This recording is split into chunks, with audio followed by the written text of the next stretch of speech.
Alur cerita film horor Thailand The Medium sangat unpredictable. Ada yang masih bingung dengan alur ceritanya bahkan setelah menonton berkali-kali. Ada yang bertanya-tanya kenapa Ming, keponakan dukun Nim, bisa kesurupan. Dalam kesempatan ini, Admil Portal Visi akan membahas secara singkat dan padat alur cerita film horor Thailand The Medium ini dalam bentuk sinopsis pendek. Pendek saja ya, langsung ke intinya. Karena sinopsis yang panjang sudah banyak beredar di internet. Adegan dibuka dengan kisah beberapa pemuda yang datang ke sebuah desa untuk membuat film dokumenter tentang seorang dukun. Dari sekian banyak dukun, mereka memilih dukun Nim. Dukun yang dirasuki Dewa Bayan, dewa leluhur yang baik dan suka menolong orang. Dukun Nim mewarisi ilmu perdukunan itu dari leluhurnya, setelah kakaknya Noi menolak untuk menerima ilmu itu dan memilih menikah dengan seorang pria dari keluarga penjajah yang sangat jahat dan kejam, serta dikutuk oleh banyak orang karena kejahatannya itu. Noi memiliki sepasang anak kembar bernama Mike dan Ming. Mike mati karena kecelakaan motor dan Ming mulai menunjukkan gelagat aneh di hari berkabung ayahnya Willow yang meninggal karena penyakit kanker. Nim merasakan hal yang tidak wajar saat Ming menyentuh lengannya. Dia juga melihat Ming menatap wanita buta di mana kemudian wanita buta itu ditemukan meninggal dunia. Ming sering terlihat melamun dan berdiri kaku. Melihat gelagat tak wajar keponakannya, Nim menggeledah kamar Ming dan menemukan sebuah jimat dalam lemarinya. Jimat itu berfungsi untuk mengusir hantu dan mimpi buruk. Ning menanyai keponakannya apakah dia mengalami mimpi buruk, tapi Ming tidak mau terus terang. Si ibu juga tidak mau Nim ikut campur dalam urusan keluarganya.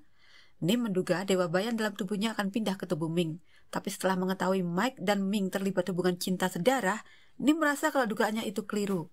Nim merasa roh Mike yang tak rela berpisah dengan Ming. Namun setelah dilakukan ritual, ternyata arwah Mike tenang-tenang saja.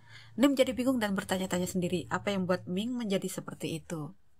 Semakin hari kelakuan Ming semakin tidak menentu. Personalitinya berubah-ubah. Kadang dia berubah menjadi seperti seorang pemabuk, penjudi, pembunuh, pembuat onar, dan kadang berkelakuan seperti seorang pelacur.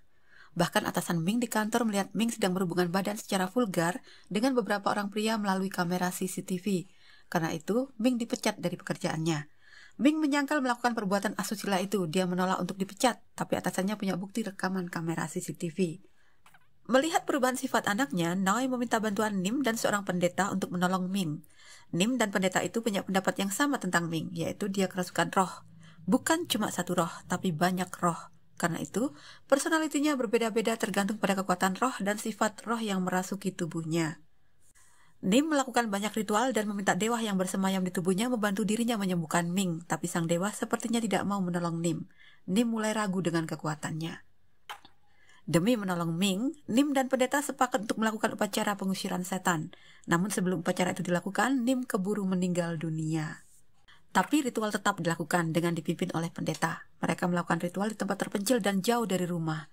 Ming tidak ikut dalam upacara itu. Dia dikurung dalam kamarnya yang terkunci rapat dan tersegel mantra. Paman Nim dan bibinya diminta menjaga Nim dan tidak membuka pintu kamar Ming sampai ritual pengusiran hantu selesai. Tapi ternyata, Paman dan bibi Ming terperdaya oleh tipuan setan yang ada di tubuh Ming. Mereka membuka segel mantra di kamar Ming, yang membuat Ming kabur dari kamarnya setelah membunuh bibinya dan pergi ke tempat ritual pengusiran setan yang jaraknya cukup jauh dari rumah. Seketika itu juga, upacara ritual yang semula berjalan hikmat berubah jadi tempat pembantaian. Semua yang ikut dalam ritual itu satu persatu terbunuh, termasuk pemuda yang membuat film dokumenter. Bahkan Noi, ibu Ming, juga mati terbakar, dibakar oleh Ming. Dan korban terakhir dalam ritual pengusiran setan yang gagal itu adalah Ming sendiri. Di bawah nyala api yang berkobar, terlihatlah setupuk boneka sihir yang tergeletak di sudut ruangan. Boneka itu terlihat kotor dan usang, yang artinya boneka itu sudah tergeletak tempat itu selama bertahun-tahun. Di antara boneka-boneka itu ada nama keluarga Asatya, nama keluarga Bapak Ming. Sihir yang terikat di boneka itu sangat kejam dan bersifat turun-temurun. Dan keturunan terakhir dari keluarga Asatya adalah Ming.